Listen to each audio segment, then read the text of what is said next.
সাবেক প্রধানমন্ত্রী শেখ হাসিনা সহ তার পরিবারের 10 জনের জাতীয় পরিচয়পত্র লক করেছেন নির্বাচন কমিশনের জাতীয় পরিচয় নিবন্ধন অনুবিভাগ।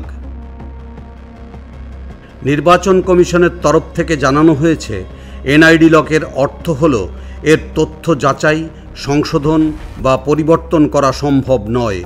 লক করা এনআইডি কার্যত আর ব্যবহার করা যায় না। এর ফলে বিভিন্ন সেবা পেতে এই 10 জনের এনআইডির তথ্য যাচাই বা সংশোধন করার সুযোগ থাকবে না। ইস্যু সূত্রে জানা গেছে, যে 10 জনের এনআইডি লক করা হয়েছে তারা হলেন শেখ হাসিনা, সজীব ওয়াজেদ জয়, সায়েমা ওয়াজেদ, রেহানা সিদ্দিক, শাহিন সিদ্দিক, বুশরা সিদ্দিক, রেদওয়ান মুজিব সিদ্দিক ও তারিক আহমেদ সিদ্দিক।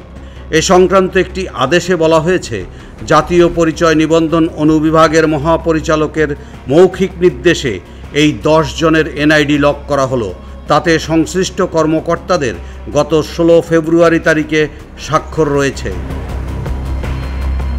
ইসির সংশ্লিষ্ট কর্মকর্তারা জানান, যেসব প্রতিষ্ঠান ইসির সঙ্গে এনআইডি সেবার বিষয়ে চুক্তিবদ্ধ তারা লক করা এনআইডির তথ্য দেখতে পাবে না।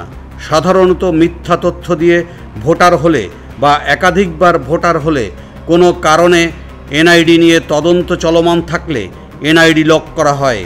রাষ্ট্রের অতি গুরুত্বপূর্ণ ব্যক্তিদের অনুরোধে তাদের এনআইডি লক রাখার নজিরও আছে। এ বিষয়ে আপনার মূল্যবান মতামত লিখুন আমাদের কমেন্টস বক্সে।